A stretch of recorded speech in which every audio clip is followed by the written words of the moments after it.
Assalamualaikum warahmatullahi wabarakatuh. Ketemu lagi dengan saya, Andi Setiono, di mata kuliah Literasi Informasi untuk minggu keempat. Ya. Pada minggu ini kita akan membahas tentang evaluasi informasi. Sebelumnya, saya review sedikit tentang materi literasi informasi di minggu ketiga, yaitu tentang mengidentifikasi sumber informasi dan bagaimana mengakses informasi dalam sumber tersebut. Ya, dan kita lanjutkan pembahasan kita di pertemuan keempat ini dengan evaluasi informasi. Baik, saya akan mempresentasikan PPT tentang evaluasi informasi ini. Izinkan saya nge-share PPT-nya terlebih dahulu. Saya share, kemudian saya run, dan presentasi akan segera saya mulai. Baik, di pertemuan kali ini capaian pembelajaran dari pertemuan keempat kali ini diharapkan mahasiswa mampu melakukan evaluasi awal dan mendalam terhadap informasi yang akan digunakan. Ya, informasi yang sudah dikumpulkan yang akan digunakan, yaitu informasi yang berkualitas. Tentunya tidak sembarang informasi yang kita gunakan dalam karya kita, gitu ya. Kita harus menggunakan yang berkualitas dan kita mampu membaca secara kritis informasi yang diperoleh. Ya. Jadi di pertemuan ketiga kemarin kita sudah membahas bagaimana mengidentifikasi sumber informasi dan mengakses informasi dalam sumber tersebut. Ya. Dan kita sudah bisa mengumpulkan banyak informasi di situ. Dan informasi-informasi itu perlu dievaluasi. Ya, kita perlu membaca secara kritis ya, karena kita memiliki kemampuan berpikir logis ya, sehingga kita bisa menganalisis setiap informasi yang kita dapatkan ya. Istilah evaluasi ini tentu tidak hanya untuk informasi saja ya, tetapi dalam kehidupan sehari-hari tentunya kita sering mendengar kata evaluasi ya, tidak hanya di informasi saja. Contohnya ya, di perkuliahan yang Anda laksanakan ya. Misalkan Anda kuliah literasi informasi, tentunya nanti akan mendapatkan evaluasi di situ, di mana di situ ada tugas-tugas yang harus dikerjakan, kemudian ujian tengah semester dan ujian akhir semester. Itu adalah bentuk evaluasi untuk mengetahui seberapa besar tingkat penerimaan materi oleh mahasiswa. Nah, tidak hanya di perkuliahan dan di semua hal ya, di pekerjaan juga sama, di rumah pun juga sama ya. Kalau misalnya di rumah, ya kalian mendapatkan tugas dari orang tua, ya kemudian tugasnya sudah dikerjakan, kemudian dievaluasi apakah pekerjaannya itu sudah sesuai atau tidak, dan seterusnya. Ya, itu diharapkan nanti bisa mengevaluasi setiap informasi yang kita dapatkan ya, sebelum kita gunakan, ya dari apa yang dievaluasi, nanti kita akan bahas ya. Proses evaluasi terhadap informasi ini dilakukan terhadap suatu informasi serta sumbernya gitu ya. Sumbernya juga dievaluasi, tidak hanya isinya tapi sumbernya juga. Ya, analisis ya, kita memiliki kemampuan analisis mulai dari sumber sampai isinya. Serta dampaknya terhadap menerima informasi. Ya, dampaknya kalau kita misalkan menggunakan sebuah informasi nih, dan kita nanti memikirkan juga kalau kita gunakan ini dampaknya apa untuk pembacanya, menerima informasi ini gitu ya. Kemudian yang perlu diperhatikan pada saat melakukan evaluasi itu ada 3 hal ya. Yang pertama adalah penilaian dari segi relevansi ya. Relevansi itu artinya kesesuaian ya, kesesuaian. Kemudian kredibilitas ya, dapat dipercaya sumbernya. Kemudian adalah kemutakhiran dari suatu informasi yang kita gunakan. Baik, untuk pengecekan relevansi informasi, tentunya ada pertanyaan-pertanyaan yang harus dijawab, gitu ya. Kalau kita mendapatkan informasi, kemudian informasi itu kita baca, ya kita pelajari, kita ambil inti-intinya, kemudian kita ini ya menjawab pertanyaan ini, apakah informasi ini berguna bagi topik kita, ya. Kalau berguna bagi topik kita, tentunya itu artinya sesuai, relevan dengan topik kita. Kita bisa ambil, ya kita bisa ambil. Karena informasinya sesuai, kita kumpulkan dulu gitu ya. Kalau tidak sesuai ya kita tidak gunakan, kita pisahkan atau kita nggak usah kita kumpulkan gitu ya. Kemudian seberapa dalam informasi yang ditemukan ya. Jadi setelah relevan, setelah sesuai dengan topik kita, ya kita bisa menjawab pertanyaan selanjutnya, yaitu apakah informasinya dalam ya. Artinya informasinya itu runtut gitu ya. Kemudian lengkap dan seterusnya, membahas secara mendalam dan seterusnya. Jadi kita akan mendapatkan banyak informasi di situ dan itu sudah mulai proses pembuatan referensi yang kita gunakan itu adalah referensi yang bagus gitu ya, yang relevan, yang bagus dan relevan dan bagus, sesuai dan bagus gitu ya. Kemudian siapa pembaca yang dituju oleh informasi tersebut? Ya informasinya itu juga segmennya untuk siapa gitu ya. Sama enggak relevan enggak dengan segmen kita gitu ya. Itu juga kita perlu evaluasi. Kita jawab pertanyaan tersebut ya. Kemudian setelah relevansi ya, jadi indikator yang kedua untuk mengevaluasi sebuah informasi adalah kredibilitas ya, kredibilitas. Menentukan sejauh mana informasi dapat dipercaya ya, dapat dipercaya kualitas dan kebenarannya.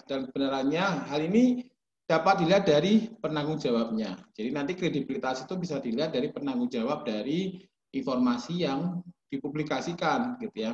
Ini ibaratnya contohnya ya dalam bidang marketing, misalkan informasi terkait produk baru akan lebih dipercaya bila yang menyampaikan adalah market leader-nya ya. Karena market leader-nya itu lebih menguasai ya, lebih berpengalaman ya, lebih banyak memakan asam garam dan seterusnya dibandingkan dengan sales ya. Sales ada yang baru, ada yang sudah berapa lama, tapi kadang tidak menguasai betul tentang produk yang dijual dan sebagainya. Sehingga di sini akan lebih percaya oleh market leader-nya. Lebih dipercaya dan lebih valid nanti ya informasinya. Apabila suatu informasi semakin banyak tahap yang harus dilalui, ada penulis, ada editor, mitra pesta, dan pembimbing, maka semakin dapat dipertanggungjawabkan publikasinya tersebut. Jadi kalau kita membuat karya tentunya tidak bisa langsung jadi gitu ya. Kita harus mereview, membaca berkali-kali gitu ya. Kemudian setelah itu kita submit ya, kita mau publikasikan ya, tentunya juga melalui proses review lagi, review ya di mitra pestarinya. Nanti akan dilihat, dibaca sama, periksa, dicek kelengkapannya, dicek konten-kontennya dan sebagainya. Kemudian nanti masuk ke publikasi layak enggak untuk dipublikasikan dan sebagainya. Ya, semakin panjang prosesnya tentunya akan semakin bagus kualitasnya dan dapat dipercaya gitu ya.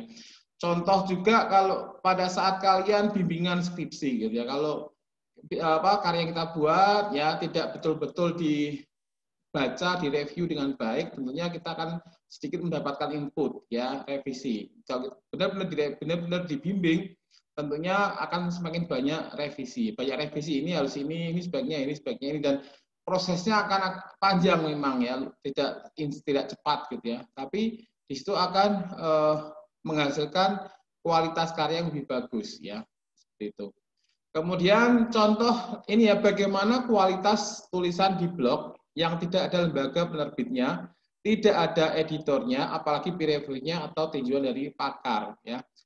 Pengarangnya nggak jelas ya, kemudian nggak dilakukan review ya, itu bisa jadi karyanya itu tidak valid, tidak bagus gitu ya, dan bisa jadi menjerumuskan ya. Karena kalau itu artikel-artikel, misalkan artikel di internet, tentunya banyak yang bisa menulis ya, tidak orang-orang yang kuliah saja yang berpendidikan bagus ya, tetapi lulusan SD, lulusan SMP itu juga bisa menulis ya, dan itu referensi-referensinya juga mungkin kurang bagus ya, sehingga ini sangat lemah ya kalau kita gunakan sebagai referensi, sebagai informasi yang nanti kita munculkan dalam karya kita ya, nanti akan menjadi karya kita menjadi gak bagus ya, gak bagus juga karena menggunakan referensi-referensi yang lemah ya.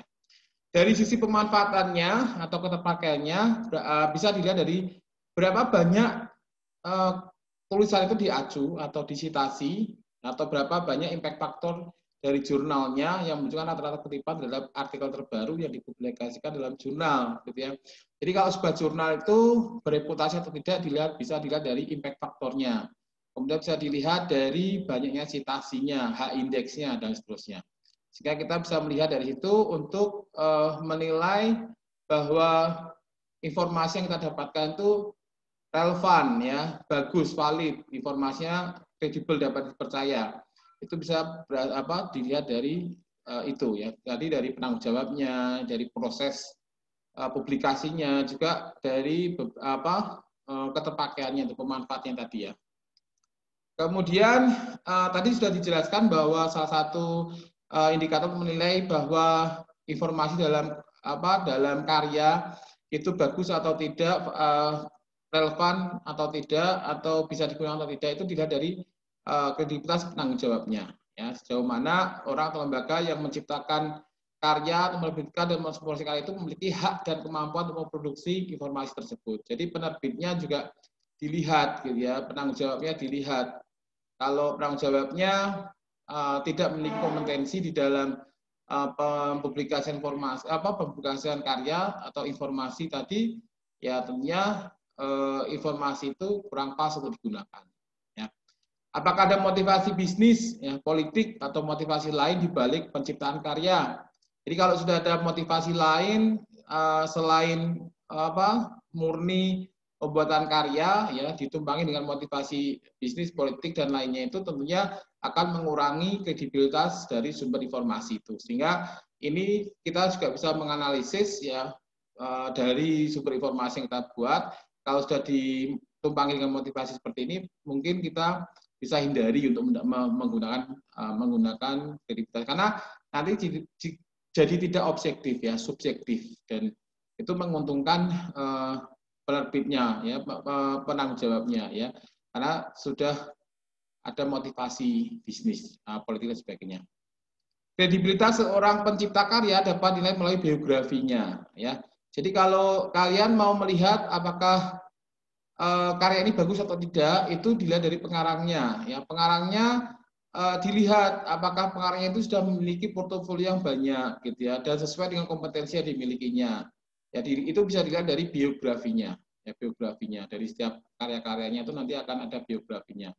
Terutama dari segi latar belakang pendidikan, ya, pendidikan, karena untuk bisa menjadi seorang profesional tentunya harus melampaui dulu atau pernah mengikuti pendidikan yang sangat panjang, gitu ya, dan memiliki keilmuan yang cukup, ya, dan seterusnya. Jadi ini bisa lihat di latar belakang pendidikannya terutama. Karirnya ya, pernah bekerja di mana, dan di situ sesuai dengan kompetensinya, gitu ya. Kemudian karyanya juga dan penghargaan yang pernah diterima.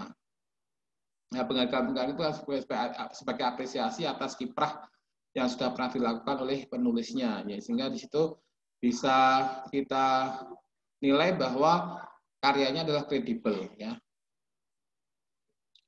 Kemudian panduan untuk menilai kredibilitas karya, ya. Yang pertama adalah kita lihat kualifikasi dan latar belakang pencipta karya, ya, kualifikasinya itu karyanya sesuai dengan kualifikasi kompetensi karya yang dibuat tadi, ya, pencipta karya itu memiliki kualifikasi yang sesuai apa tidak, ya, terutama latar belakang pencipta karya, latar belakangnya, ya, latar belakang pendidikan tentunya, dan seterusnya. Ya, kemudian apakah orang lain, ya, dosen atau rekan lainnya mengetahui karya tersebut, ya. Jadi sebelum kita menggunakan referensi di karya tersebut, tentunya kita perlu diskusi dengan orang lain, terutama orang yang sudah memiliki kiprah yang lebih panjang dari kita, gitu ya, pernah membuat karya dan sebagainya, dari itu sebidang dengan kita, ya, menanyakan apakah mengetahui autornya ini dan seterusnya. Ya, kalau memang bagus dan seterusnya, dan ini mendapat penguatan dari orang-orang yang sudah di atas kita, gitu, misalkan, ya, itu bisa kita nilai kredibilitasnya bagus, ya. Dengan organisasi apa pencipta tersebut tergabung, ya, organisasi juga bisa mempengaruhi kredibilitas, ya, karena nanti penulis juga tentunya akan sedikit subjektif, ya, mungkin condong ke subjektif, ya, kalau misalkan berafiliasi dengan organisasi, ya, organisasi tertentu yang memang di situ punya kepentingan dan seterusnya. Ya. Kemudian mengapa Anda perlu mempertimbangkan dia sebagai seorang pakar, ya, tentunya kita perlu mendapatkan reason yang valid, gitu ya, mengapa ini perlu dipertimbangkan sebagai pakar yang nanti menjadi menjadi kontributor dari riset yang kita buat, ya, karya yang kita buat, ya. Jadi perlu dilihat dulu, ya, bagaimana menilai kredibilitas dari sebuah karya. Dilihat dari kualifikasi dan latar belakang pencipta karyanya, apakah orang lain, teman atau rekan kita memiliki karya tersebut, ya dengan organisasi apa pencipta tersebut bergabung, dan mengapa kita perlu mempertimbangkan beliau sebagai pakar. Kemudian kredibilitas lembaganya, gitu ya. Tadi penanggung jawabnya kan lembaganya, lembaga yang menerbitkan. Kalau kepemilikan, misalkan yang menerbitkan adalah lembaga pemerintah, tentunya memiliki validitas yang lebih tinggi dibandingkan swasta, ya, karena swasta biasanya ada kepentingan tertentu, ya. Kalau pemerintah biasanya regulasinya informasi-informasi berupa regulasi, dan itu berlaku secara mutlak terhadap semua rakyat, ya, semua warga dan seterusnya, dan itu valid, gitu ya. Valid karena dari sumber lembaga yang resmi, gitu ya.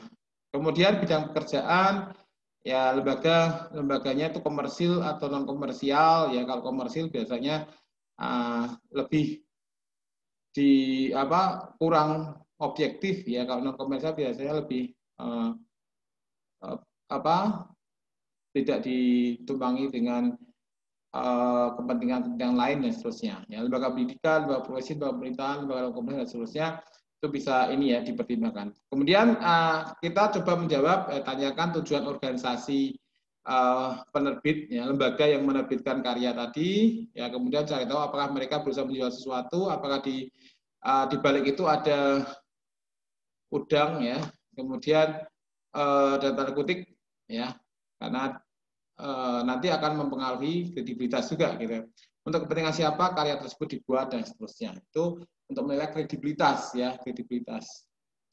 Kemudian kita bisa mendapatkan informasi dari lembaga-lembaga yang kredibel, gitu ya. Kita kalau di referensi online kita bisa melihat di URL-nya, di mana kalau ada domain yang akhirannya ada edu atau AC, itu berarti lembaga pendidikan, ya. Tentunya di sini informasinya valid karena biasanya ilmiah, gitu ya, masyarakat ilmiah dan mengeluarkan banyak karya ilmiah dan seterusnya. Kemudian ada government, gov.gov, itu lembaga pemerintahan juga biasanya valid, bagus, ya. Komersial, lembaga komersial, kita bisa lihat lagi, nanti ada .net, ada .org, organisasi dan seterusnya itu. Kemudian kredibilitas dilihat dari proses pembuatan, gitu ya. Tadi di penanggung jawabnya, lembaganya, sekarang proses pembuatannya. Jika karya itu dibuat, ya, dibuat contohnya seperti kredibilitas jurnal ilmiah misalkan, ya. Itu dapat dilihat dari proses penelaahan atau peer review oleh pakar yang sesuai dengan bidang, ya, yang kompeten di dalam bidangnya, baik Mita Bestari atau peer-nya. Kemudian jurnal yang melalui proses tersebut hampir dapat dipastikan bermutu, ya. Kalau kalian mau mencari jurnal yang bermutu, ya tentunya jurnal-jurnal yang sudah melalui proses peer review yang panjang, gitu ya, kan. Ada proses revisi, ada proses ini, ya. Kemudian dilihat dari editornya, ya, dan seterusnya, itu orang-orang yang berkompeten dan seterusnya, ya, dan itu bisa hampir dipastikan jurnal tersebut bermutu, gitu. Kemudian bisa dilihat dari testimoni para ahli atau resensinya, biasanya ada di belakang buku. Contoh ini ada buku, ya, mendapat testimoni dari Anies Rashid Baswedan, gitu ya, dan itu bisa dikatakan kualitas dari buku tersebut bagus, ya, karena mendapatkan testimoni dari orang-orang yang kredibel, ya, orang-orang yang memiliki rekam jejak yang bagus, seperti itu. Kemudian pemanfaatan sitasi atau sitasi indeks, ya. Kredibilitas juga bisa dilihat dari pemanfaatan atau sitasi indeks. Nah, contoh di sini ada sebuah jurnal di mana jurnal ini memiliki sitasi 3.608. Kemudian H-index 23, 10 indeksnya 105, dan juga impact faktornya 2,88. Dan ini dilihat dari metriknya ini, International Journal of Engineering, Trend and Technology ini merupakan jurnal yang bereputasi karena memiliki impact faktor yang tinggi, akhirnya juga tinggi, dan disitasi oleh banyak orang, gitu. Dan paper-papernya di sini tentunya untuk bisa terbit melalui proses peer review yang panjang, ya, dan kualitas dari paper tersebut bisa dipastikan bermutu, gitu ya, karena memiliki melalui proses peer review yang panjang. Kemudian yang terakhir, indikator untuk penilaian evaluasi informasi yang terakhir adalah kemutakhiran, ya. Kalau kita memiliki sumber informasi, ya kita tentunya melihat yang paling baru yang mana, gitu ya. Misalkan contohnya di sini adalah buku dengan judul yang sama, teori yang sama, namun sudah memiliki edisi terbaru, maka kutip dari sumber yang paling baru, ya, yang paling baru. Ya, kalau misalkan ada jurnalnya ini membahas tentang topik A, ya, kemudian ada sama-sama membahas topik A, tapi sudah berbeda ininya, hasilnya dan seterusnya, maka yang digunakan adalah yang terbaru, ya, yang terbaru. Ya, misalnya 5 tahun terakhir gitu ya. Kemudian hal-hal yang perlu diperhatikan saat menggunakan informasi, ya. Hal-hal ini penting nih, harus diperhatikan saat menggunakan informasi, ya, karena kita perlu mengevaluasi informasi sebelum kita menggunakan. Ya, sejauh mana informasi yang dijadikan relevan, ya, yang dijadikan itu sesuai dengan topik yang kita bahas. Ya, jadi kalau sesuai dengan topik, ya kita ambil, kita kumpulkan, kita evaluasi nanti. Ya. Kemudian kalau tidak relevan, ya kita buang, kita gunakan. Kemudian sejauh mana informasi yang dihasilkan akurat atau tidak, gitu ya, sesuai dengan apa, sesuai tepat waktu atau tidak dan seterusnya. Ya. Sejauh mana karya tersebut objektif, ya. Tentunya kita harus menggunakan yang karya yang objektif, ya, tidak ditumbang pesan sponsor dan sebagainya, sehingga di situ kurang objektif. Ya, kita cari yang paling objektif. Kemudian kemutakhirannya, nah, kita lihat sejauh mana kemutakhiran informasi tersebut, ya, kita ambil yang paling mutakhir. Kemudian sejauh mana kelengkapan atau kedalaman suatu informasi. Tentunya kita perlu mendapat informasi yang lengkap, yang dalam dan pembahasan, ya, dan benar-benar ada sesuatu yang perlu kita garis bawahi dan nanti bisa kita gunakan dalam pembuatan karya yang kita buat, ya. Kemudian sejauh mana keberdampaan informasi tersebut, ya, dan sejauh mana metode penelitian dari informasi tersebut. Ini perlu diperhatikan betul, ya, perlu diperhatikan betul. Baik, demikian materi evaluasi informasi di pertemuan keempat kali ini. Nanti untuk latihan dan sebagainya saya bisa sampaikan di Kulino, gitu ya, dan juga di grup WA. Ya, untuk materi hari ini saya harapkan kalian bisa menerima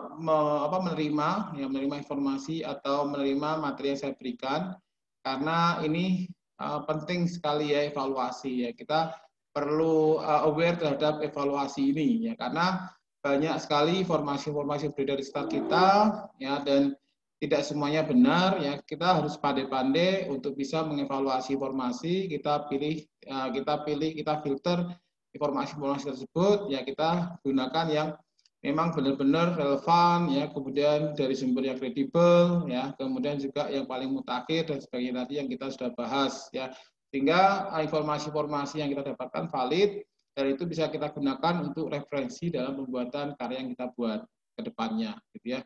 Jadi itu yang bisa saya sampaikan untuk materi keempat kali ini. Terima kasih atas perhatiannya. Kita akhiri, cukup sekian, kita ketemu lagi di pertemuan selanjutnya untuk membahas materi yang lain. Baik, sekali lagi terima kasih. Akhir kata, Assalamualaikum warahmatullahi wabarakatuh.